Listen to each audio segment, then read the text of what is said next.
All right, everybody, welcome back to Anti-War Radio on Chaos 92.7 FM in Austin, Texas. I'm Scott Horton, and our first guest today is Dr. Aran S. MacKinnon. He is a professor of history at the University of West Georgia and is an expert in South Africa and in Southern Africa, I think I can safely assume. And he's here today to teach us a little bit about the situation in Zimbabwe. Welcome to the show. Hi, thanks for having me on. Oh, well, it's very good to have you here, and this is a subject that I don't think there's really too many experts who can fill in the humongous gaps in my knowledge. So I'm glad to have you on here to discuss this. Basically, just kind of broad strokes, Zimbabwe is a little country to the northeast of South Africa, there at the southern end of the east coast of Africa. It used to be Rhodesia back in the day, and then there was a revolution, I think, in the 70s, and this guy Robert Mugabe came to power, and they called it Zimbabwe, and he's been basically the dictator there ever since. Am I even close? Well, some broad brushstrokes there. Yeah, it sounds reasonably accurate. I'm not sure that everybody would characterize him from the point of inception of his leadership as dictator, but that's certainly the direction that he's moved in since his involvement in the liberation war, as it was referred to in the later 1970s, culminating in the Lancaster House Agreement and transition to the independent state of Zimbabwe in 1980. So, former British colony, wow, and they didn't get their independence from the British until the very end of the 1970s, huh? Well, in fact, they did, but under a different guise. Back in the wave of the expansion of African nationalism that Harold Macmillan referred to as sweeping the African nations, or the African continent, rather, through the 1950s, many independent black African states did emerge in that process. But in southern Africa, there had been a very significant but powerful minority of white settlers, colonists, who had sort of entrenched themselves in the areas. And by 1960, when the writing was on the wall, apparently, for these white colonists in what was then southern Rhodesia, they opted for a kind of radical strategy referred to as UDI, or the Unilateral Declaration of Independence, from Britain. So rather than be guided by British trends towards decolonization, as it were referred to, or working with African nationalist leaders in order to establish independent states, they said, we're going to go it alone, and we're going to work along the lines of white minority rule, a sort of racist regime. They felt that they had some link and support with South Africa, which had maintained its stalwart sort of apartheid system all the way through until 1994. And that was their position in 1960. So it took from 1960 to 1980 for that process of independence to come to fruition in Rhodesia. And how much plurality of power was there for the bulk of this time under Mugabe, say, a 1980 to 2000 era? Well, the development of the opposition in southern Rhodesia, as it was in Zimbabwe, we can skip to using that term probably more appropriately, was balanced among African leaders and African societies that were, broadly speaking, broken into two ethnic linguistic groups: the Shona, which were the largest group in the sort of northern and eastern sections of Zimbabwe, and then the Ndebele, or Sindebele-speaking peoples in the southern and western portions. They had pulled together a coalition of forces, various guerrilla groups, grassroots civic organizations, workers, union groups, church groups, in opposition to the white regime, and had been effective. But their political plurality, as you might say, was divided between two major blocs, two major political parties. ZANU-PF, as it became, Zimbabwe African National Union's party, and ZAPU, which was loosely brought together under a leadership of Joshua Nkomo, who was then brought into Mugabe's government under the auspices of what became ZANU-PF, Mugabe's party. So really it's all about race, right? Minority landowners versus the majority and that kind of thing. They have names for their political parties. Is that basically it?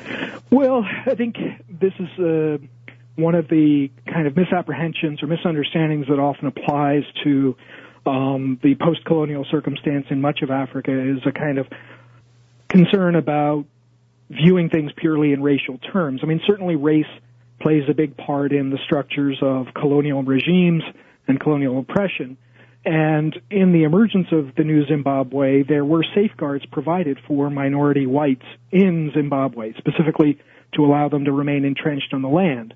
And they also had some security within the parliamentary structure. They were guaranteed a certain number of seats to represent their interest in an independent Zimbabwe for a period of time, and that lasted for about 10 years. But it's more complicated than just race. There are questions of ethnicity, heritage, the legitimacy that people have claimed as a function of their role in the liberation war, and their reworking of history to suit current ends. And that's really where the difficulty sort of rests currently. Mm-hmm. Well, and Mugabe, though, has tried to make it a black and white issue, hasn't he?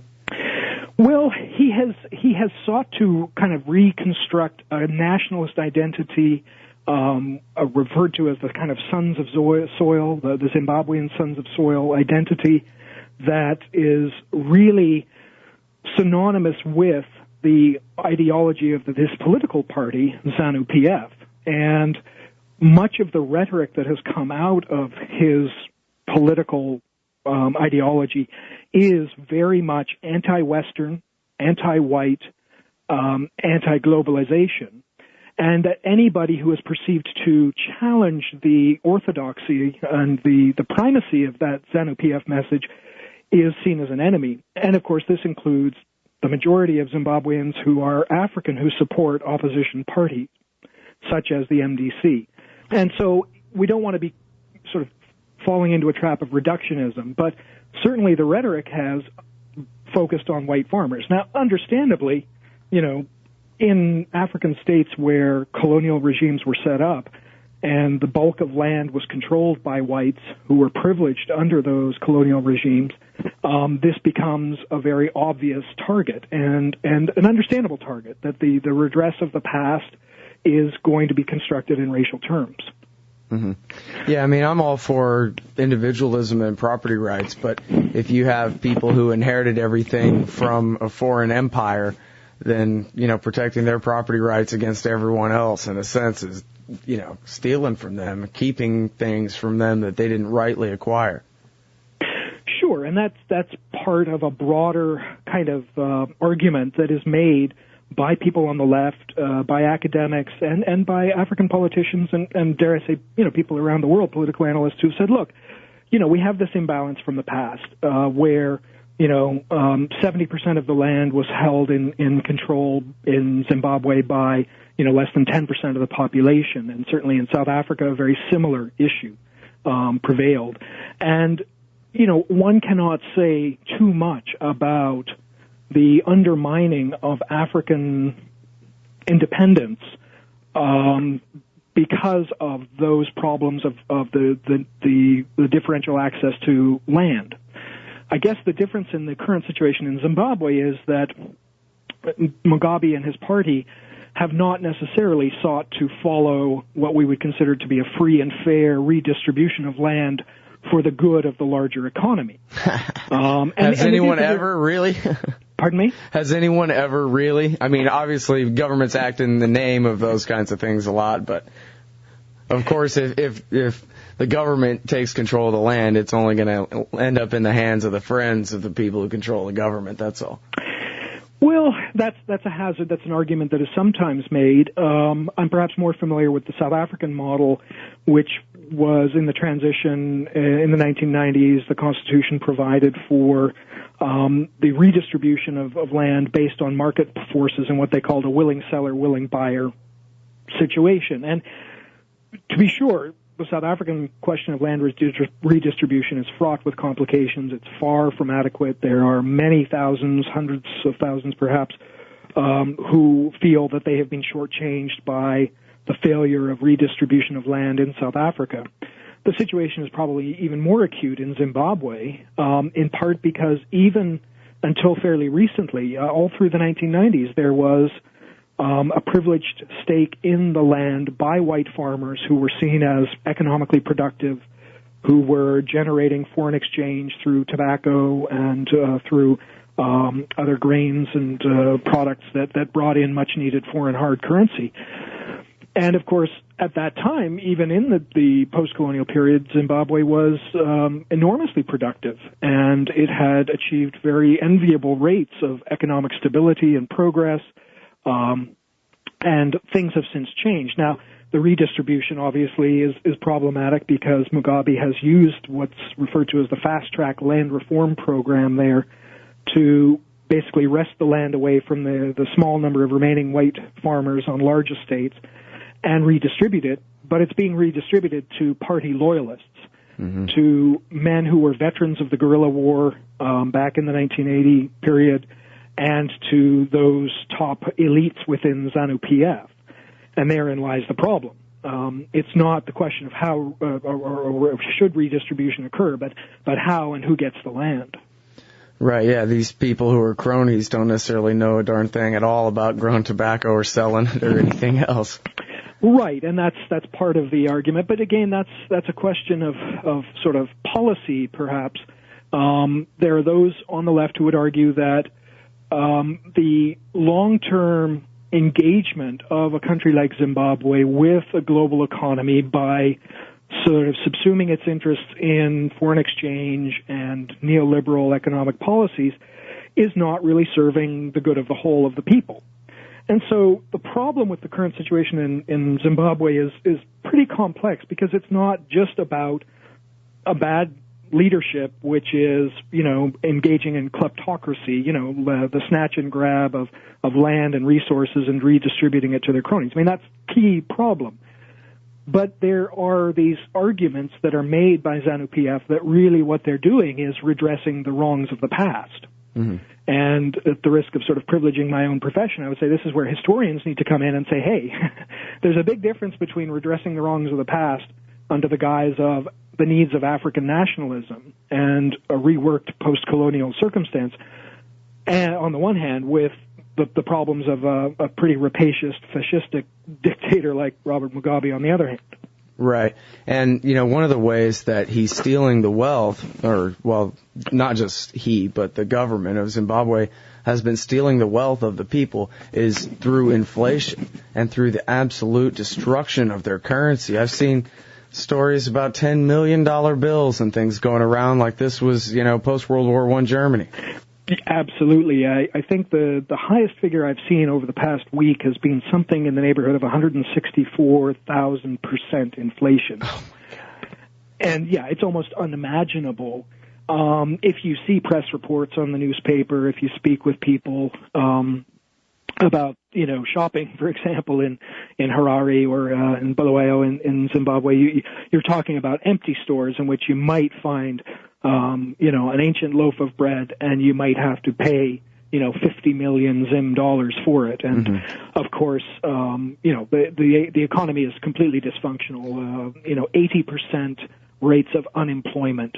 And this is where, the combination of his sort of very oppressive political regime has combined with the complete undermining of the economy to create a social as well as political crisis for Zimbabweans. And that's really the tragedy, to go in say, 15 odd years from one of the most stable and productive Southern African states into this basket case economically and politically is great tragedy. And I would suggest it also is problematic because it really does undermine broader African nationalist initiatives. Well, let me nail you down on your language there. I want to make sure I understand what you meant when you talked about the destruction of the economy to create social crisis. Do you believe that was a deliberate measure by Mugabe in order to provoke crisis and perpetuate his power, or he's just creating all this money simply, to spend on yachts and cocaine and fun for his friends and let the rest of the economy be damned as a side effect, or? Yeah, I'm not sure one would characterize Mugabe as that sort of level of self-indulgent. I was just assuming, Seiko type, but yeah, I mean, it is a good question. I don't think he is making a calculated effort to destroy the country economically in a kind of, Romanesque, debauched, self-indulgent way. I think he realizes that, the problem of political leadership in that country is a tough question to resolve, and that in any state you have to choose a balance between opening up political space to opposition parties and working out your differences for the good of the whole, or clamping down and sort of holding on to power. And I think he's very much concerned with holding on to power. I mean, the recent elections there have shown very clearly that his party will brook no consideration of a transfer of power, and I think that's quite ominous. Mm-hmm. We could come back to that later, perhaps, but debauchery aside, and what exactly he's spending the money on aside, you don't think it's deliberate? Because I don't think that's out of the question. I mean, the use of inflation to destroy savings, to destroy property-owning classes, and so forth is a time-honored technique. Sure, but I think clearly in the case of Zimbabwe, the inflationary spiral is rather a byproduct of mismanagement of the economy on the one hand and his very concerted efforts to undermine opposition on the other. And this is where we do see that, yes, he certainly is serving the interests of his elite group of cronies through accumulation. And principally they're interested in accumulating wealth through the control of land. Now, whether or not they can actually put that into effective practice in the long term is highly questionable, because we've seen that, they don't have the capacity to come in to take over a large estate farm and run it effectively. And in fact, the likelihood is that you would create a kind of retrograde sort of aristocracy of landholding elites, which would then in turn lease out the land to a very humble and impoverished peasantry. And so in the long term, yeah, they are sort of becoming parasitic. They're feeding on their own selves in that regard.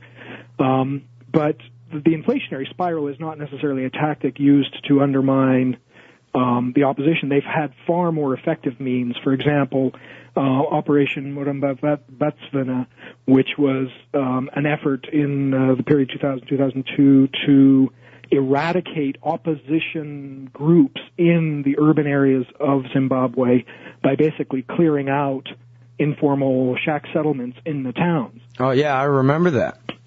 And it was pretty horrific. And of course, the Mugabe argument was, here we have evidence of, problematic underclass in the urban centers. And the way we're going to deal with it is to force them out into the rural areas. We're going to clean or cleanse, and that's really what the term meant, was to cleanse these areas of these shack settlements. And what he didn't acknowledge at the time was that those shack settlements were a product of the collapse of the rural economy. And so, the paradox was lost on him, I think, in terms of his efforts there, that, poverty had become so pervasive that people were driven from the rural areas to find a desperate foothold in the urban areas. And his reaction was, we can't have that because these people may become politically active in opposition to my party. So how do we deal with that? We purge them. Right, and then I guess that explains what it said here in the AP, well, assuming that this is true, that the life expectancy in Zimbabwe has fallen from 60 years to 35 years. Yeah. Is that really accurate, to 35 years is the life expectancy there now? Well, one has to be a little bit careful with statistics that talk about life expectancy, and the question is, are we dealing with life expectancy once you survive infancy, where the largest rates of death occur? Mm-hmm. We might even hazard that there are even greater threats, or that life expectancy could be considered to be even further reduced because of rates of infant mortality. Mm-hmm. And I think in many ways those statistics may just be part of a deeper rooted problem that is simmering in the urban areas and likely to spread to the countryside. I mean, we're dealing with a region that has the potential to be malarial.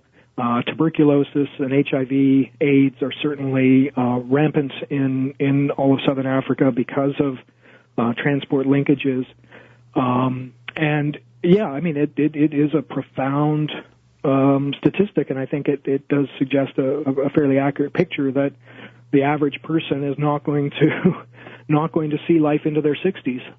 And this is fertile land, right? This is a land full of minerals and soil and could be a wealthy society. There's no legitimate, reason. It's not like a giant plague came through or something, or a giant drought came through and destroyed everything. It's government destruction of the economy is what's done this to these people.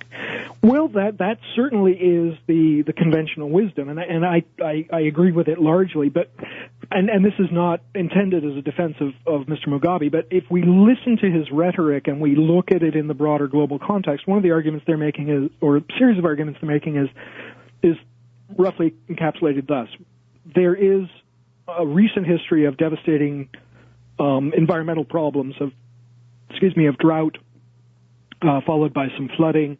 With environmental upheavals. In addition to that, they argue that, and this is the paradox of kind of what we call the underdevelopment thesis in sort of world history, and that is to suggest that on the one hand, there's a condemnation of the colonial regime for setting up this privileged white elite, which generated a lot of wealth for themselves. At the same time, then, we condemn them, and Mugabe's rhetoric is that these sorts of patterns are responsible for the economic collapse. Now, interestingly enough, I took the trouble yesterday to telephone the Zimbabwe embassy in Washington, and I was fortunate enough to get a chance to speak with the consul Wilbert there.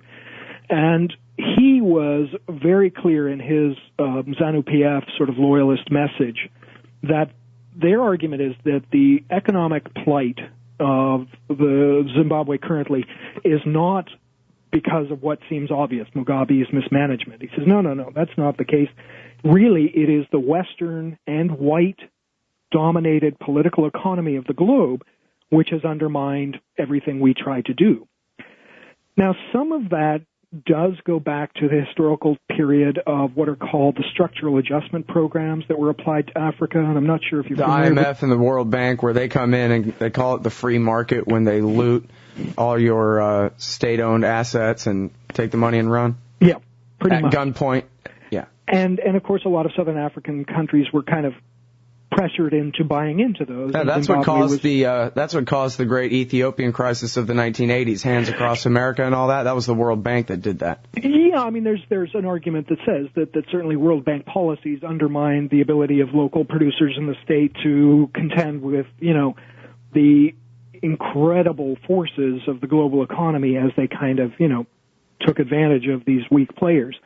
Now, all I'm saying is that's part of the rhetoric that comes out of Mugabe and the ZANU-PF message. They're saying, look, this opposition group, the MDC, Morgan Tsvangirai and his buddies are in cahoots with these white farmers and the World Bank and the U.S. and the U.K., and all they want to do is engage in a kind of neo-imperialism. They're going to take our land, our Zimbabwean land, and they're going to turn it right back over to white farmers, and we'll be cut out once again.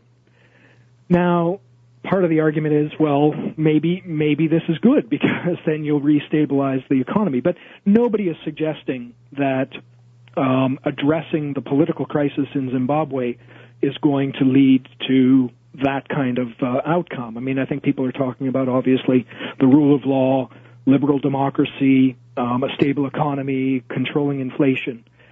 But when you look at it in the broader context of African history and the African nationalist movements, you can see how somebody like Mugabe would have great resonance for people there and say, look, this guy, he's one of us, he's a freedom fighter, he was there fighting against the white oppressors, and he is still fighting for us.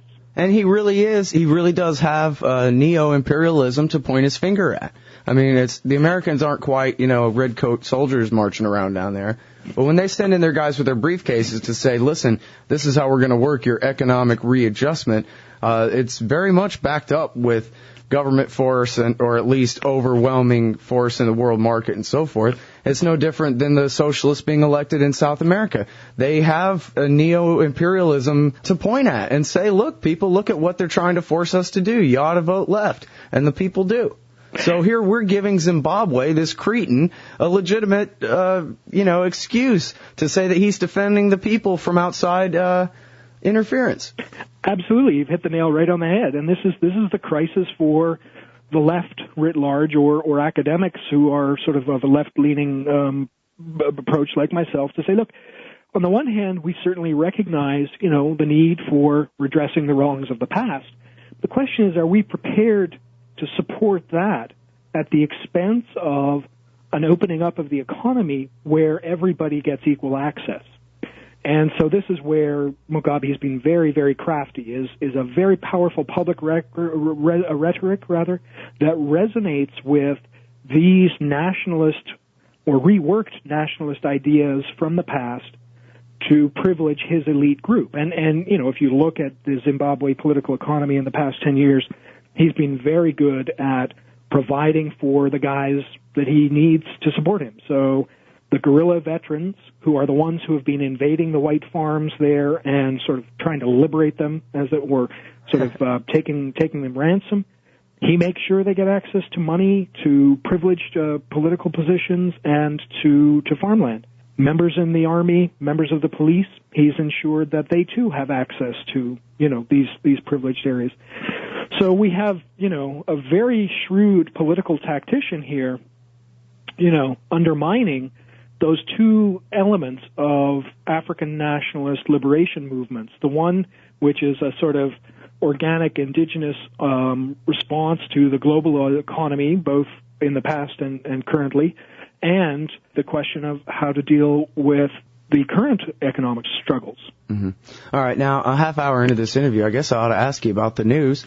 About 9 or 10 days ago, they had parliamentary and presidential elections there, and for weeks beforehand, people were saying, Mugabe's already getting ready to steal this thing, and the results have been in dispute since then. Can you give us an update? Is it clear, at least, that the opposition has taken the parliament now, and it's only the presidency that's still in dispute?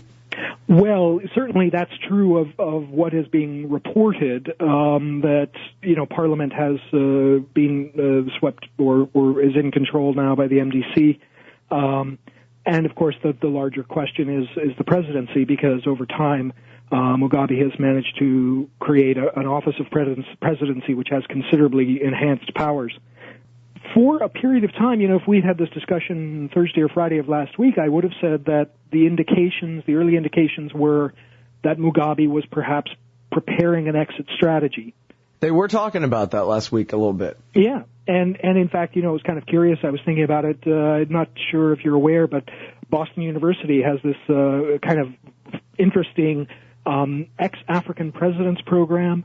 Where they've had Kenneth Kaunda there, and basically what they've done is they've offered positions as sort of a scholar in residence or an experienced political in residence at Boston University as a segue out of political life for these long-standing African nationalist leaders, and kind of excusing any questions that might come up for their record. And I sort of wondered, well, gee, is that going to come for Mugabe? Others have said that safe havens have been provided, or possibilities of safe havens have been mooted for Malaysia. Dr. Mahathir Mohamad, the former Prime Minister of Malaysia, indicated in a report that maybe Malaysia should provide him some space. Mahathir's political record is not perhaps as dubious as Mugabe's, but somewhat dubious, and so you can take from that what you will. South Africa may also be prepared. And, in fact, I saw a report in which Mugabe, it was claimed by ZANU-PF loyalists that Mugabe had said, I'm prepared to go if you give me a blanket amnesty. Now, since the weekend, I think the writing is on the wall very clearly. The failure of the Supreme Court to force the election results to be promulgated, the posturing of the police, the reworked re-invasions. We've got veterans from the guerrilla war who are now reoccupying white farms across the countryside.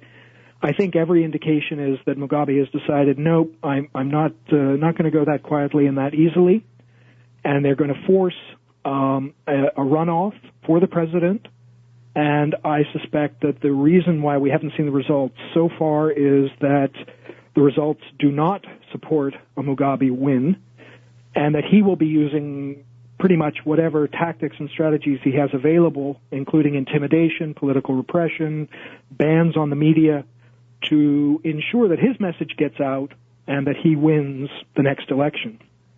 Mm-hmm. Yeah, now, well, it would be absolutely incredible to think that somebody who's presided over this kind of economic destruction could be reelected, when people absolutely cannot save. I mean, they're basically forbidden from saving anything. They must trade all their currencies away as fast as they possibly can.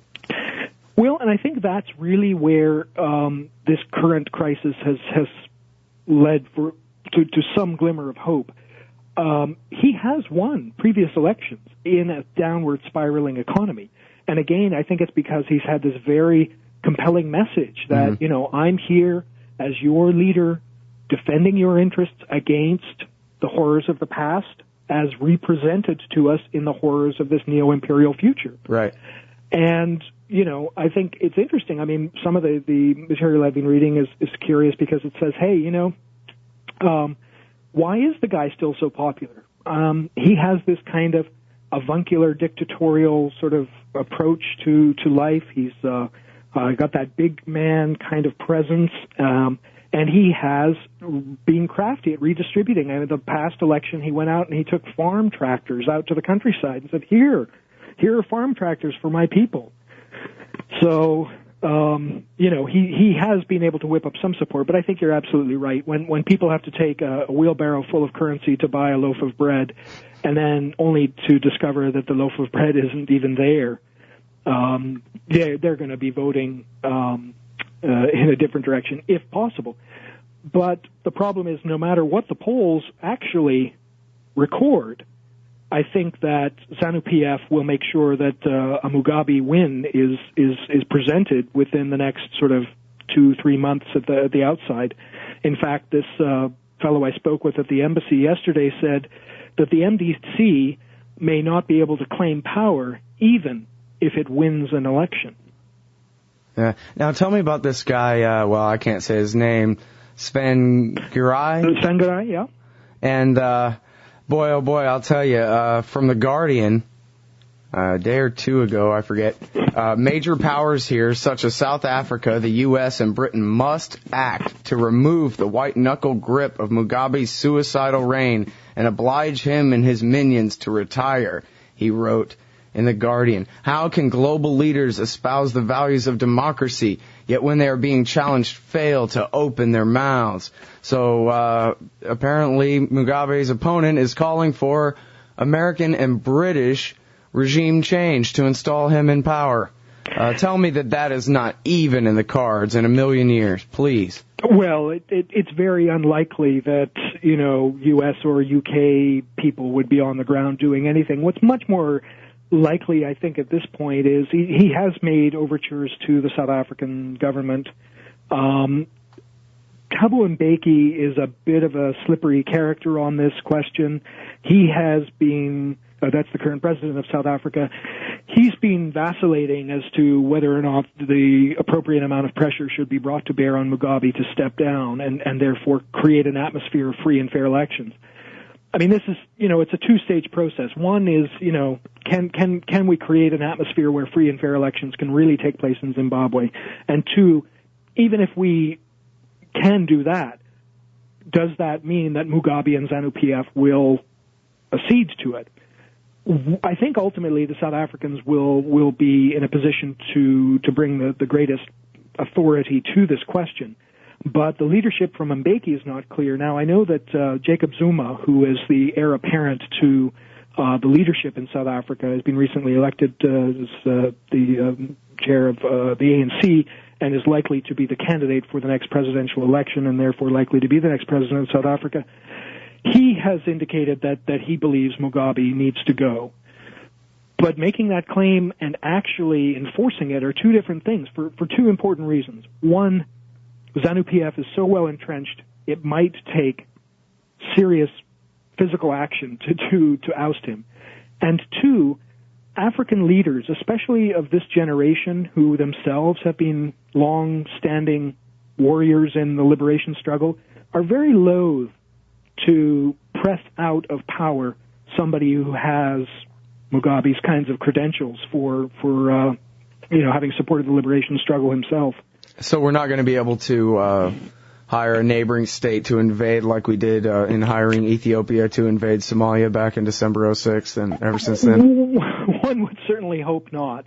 I mean, I think South Africa has the security forces to help stabilize the situation, should it come to that. Whether they have the will to do it, I don't know. If they stabilized it, then the question is what could come? Would there be a declaration of a new electoral process, which I'm pretty sure would, by that point, lead to an MDC victory? I think that's likely to be the most we could hope for. To be honest with you, I don't think the U.S. really has much of a specific interest in this case at all, one way or the other. Zimbabwe's a landlocked country. It doesn't figure very large on the horizon of American interests. It doesn't bear oil, and therefore it's not of strategic value the way that some other West African states would be. Britain, of course, has a long-established relationship, and it has basically said they will pony up £1 billion sterling to basically anybody but Mugabe who wins an election. And that may be incentive enough for people to say, you know what, we're done with this, and we're prepared to take to the streets. But then again, they would be inviting the potential for the kind of brutal repression that Mugabe has been known for. In fact, when he consolidated his power back in the early 1980s, there are claims that he was responsible for atrocities which resulted in the deaths of 20,000 people who were political opponents to him. So he's certainly not beyond using that kind of repressive brutality to, cling to power. Mm-hmm. Wait, now who is it that's offering the sterling? The British government. The British government, yes, because, see, that just sets up anybody who does oppose him as agents of the foreign power, just like Castro does to anybody who opposes him in Cuba. Absolutely. I mean, it becomes a catch-22 situation. On the one hand, you say, look, here to the people, we can provide you with the, foreign-backed economic stability to rebuild our country. And Mugabe can say, you see, this is exactly what I told you to fear. They're opening the door to, white neo-imperialism. I think, though, from what I've seen of interviews with people on the streets and what I've heard through NPR and other people, it suggests that most Zimbabweans are sick to death of the circumstances and they want some sort of change. What's interesting is that the independent presidential candidate, Simba Makoni, who's a former finance minister in Mugabe's government, has not actually gotten more support. He's running at about 6%, I think, or 8% of the popular vote. And you see him as the superior candidate to this other guy who's calling for regime change. Well, I don't think he's a superior candidate, but he does bring one critical element to the mix, and that is that he has not been associated with, external neo-imperialist forces, the way that the MDC and Morgan Tsvangirai has been. Mm-hmm. Tsvangirai is seen as being an ally to white farmers, and even though I don't believe that's the case, that is the argument that's made, whereas Simba Makoni is, he's a former ZANU-PF stalwart. He represents a middle course. But interestingly enough, people are divided between the two polar opposites there. Yeah. Well, that's the way it always is in politics, isn't it? Like James Bovard says, drunks in a bar, they swing and they miss.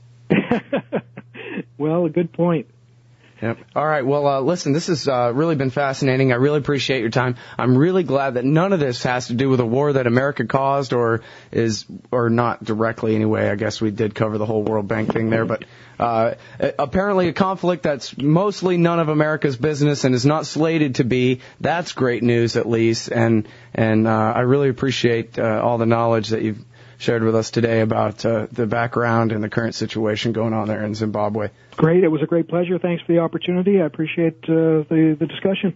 All right, everybody. That's Dr. Aran S. MacKinnon. He's a professor of history at the University of West Georgia. This is Anti-War Radio on Chaos 92.7 FM in Austin, Texas, and we'll be right back.